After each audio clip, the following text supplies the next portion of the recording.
Hey, what's up everybody? BDF 44 coming at you another video. Alright, so I just left the therapist over on Vine, and essentially they said they don't have a therapist available until May of next year.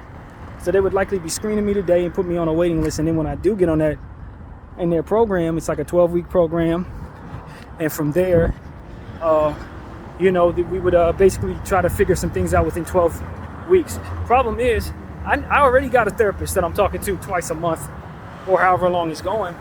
In fact, we got another therapy coming up at the end of the month. So it's like I would be starting over with someone else for no reason. But what I can do is go to the other place that I went to last time on Vermont, which is where I'm headed now, and just try to get connected to them because I like the therapist there. Maybe she had a better plan.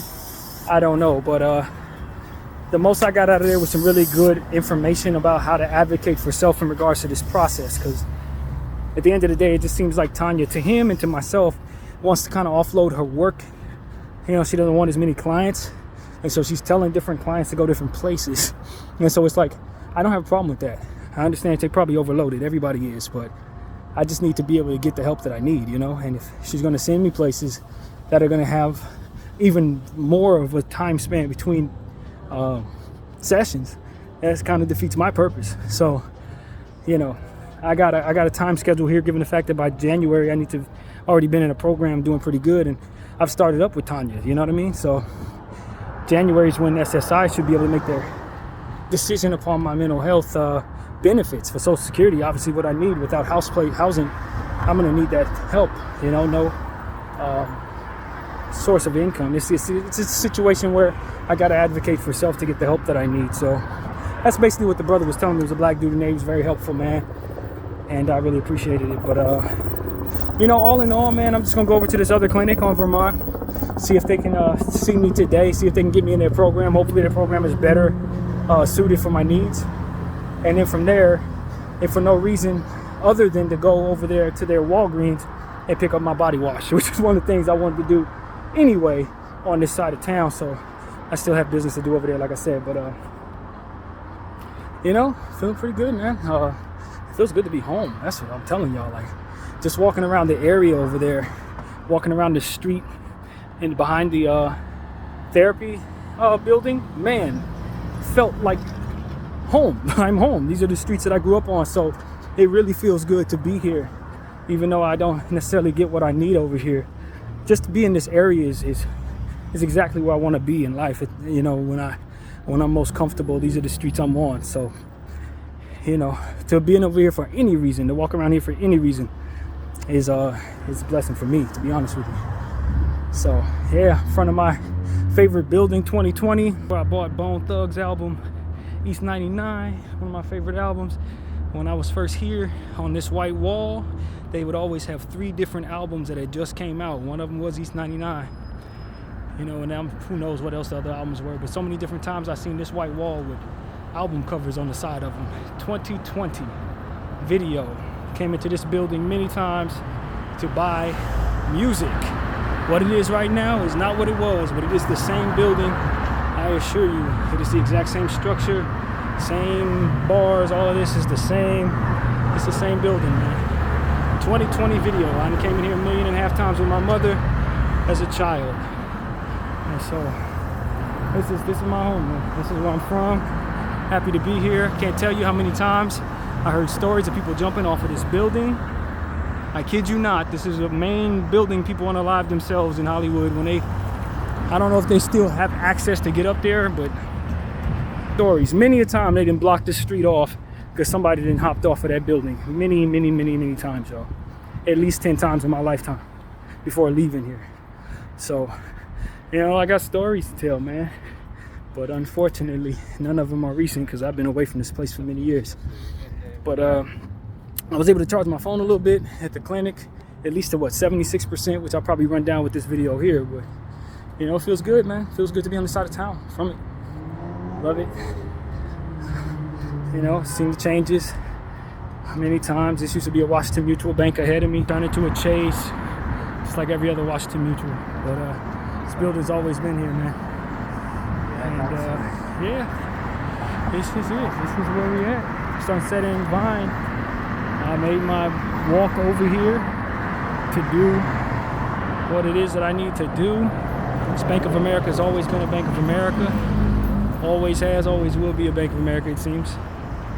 Since I was born, that was the Bank of America. It never wavered, never changed.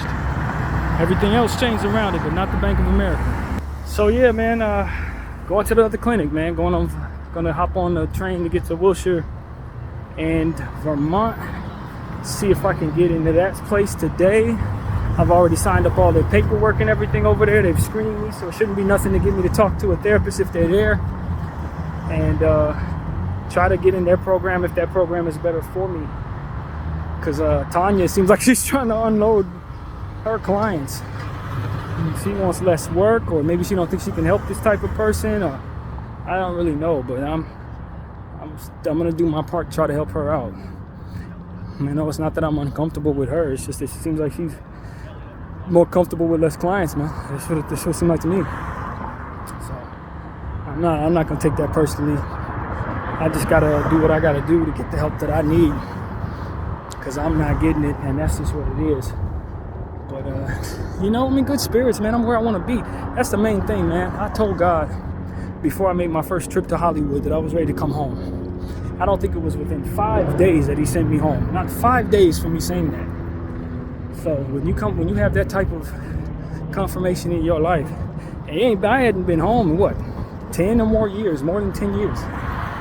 And within 5 days of saying that, not only did I come back, but I've been here every 3 days, it seemed like, since, for one thing or another. So that's what it's about, man. He's got my mind in his hands, and I'm just gonna walk in his faith that things are gonna get done as I move forward in that faith. And so that's what it is, man. I felt like I was in the old children's club when I walked in that building, because a lot of the buildings that were made in this area around that time kind of have that same vibe to it. Just like anywhere you go has a similar vibe from building to building. If you're from there, you know the vibe when you're in it, and it don't feel like nothing in Inglewood, don't feel like nothing in Lenox, don't feel like nothing in North Hollywood, all these different places. Ain't nothing like being in a place like Hollywood, where a lot of the buildings were made at the same time. All them buildings were made in like 93, 94, 95. And so all of them feel the same, you know? And that's kind of what it is. So that building was made around that time.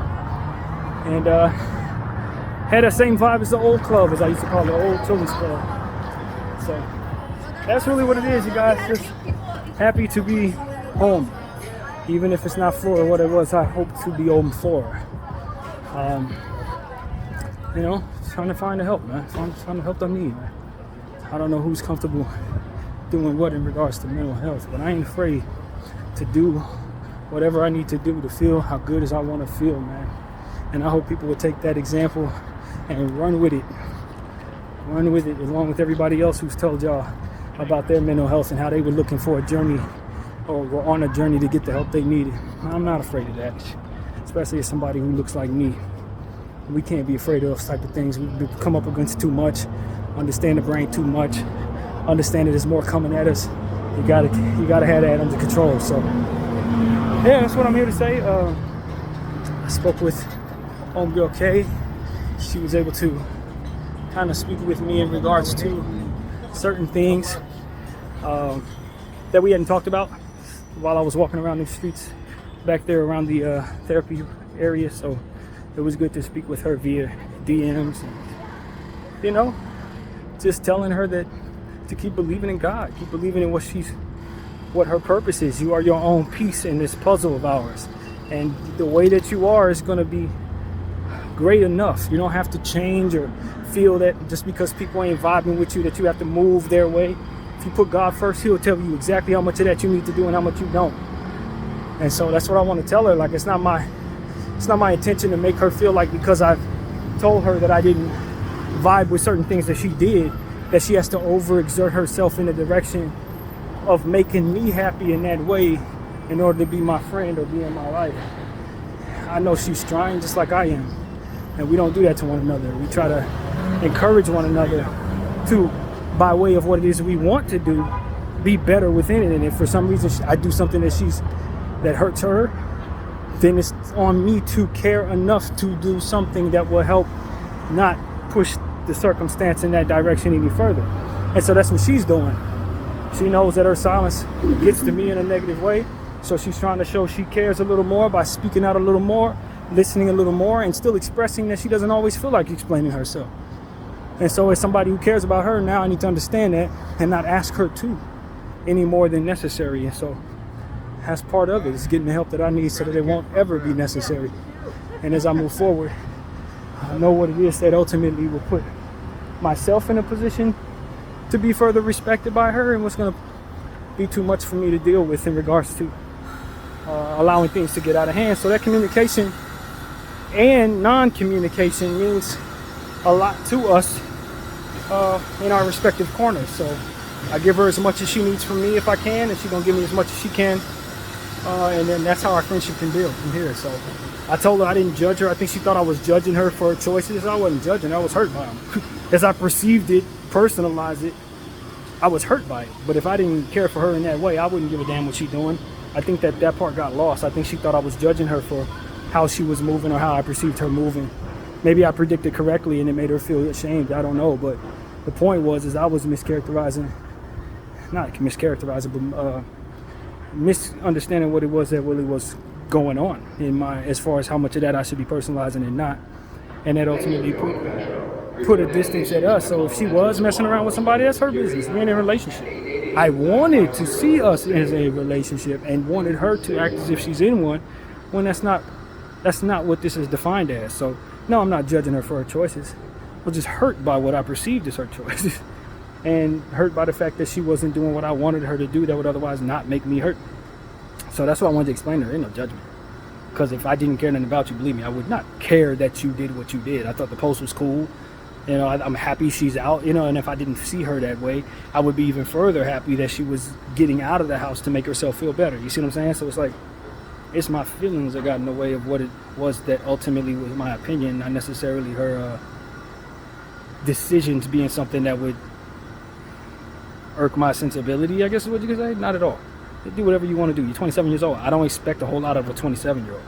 It's just when I'm in love, or feel like I'm in love, or feel or confused about my own feelings based on how I operate as a mental health guy, it becomes a situation where I find myself internalizing pains that otherwise haven't been confirmed by way of her telling me this is what it is or it isn't. And so that's what I wanted everybody to understand, and I'm still trying to work that out. And I'm not quite as normal as I'd like to be in that area. I do take from her what she says. When she says certain things, I expect those words to match her actions, and maybe she's not mature enough in that way yet, or maybe that's not who she's going to be. But whatever the case may be, you can't choose people the way that I chose her and then expect things to go a certain way just because you have it in your head that it is. That's where I believe I allow myself to get hurt. So that's what it is, man. Just wanted to get that video out. Of course, I'm gonna go do what I gotta do on that side of town, but it feels good to be in a very familiar place, Hollywood and Vine Station, for which I spent a lot of my childhood. BDF 44, thank you all for watching. I'm out.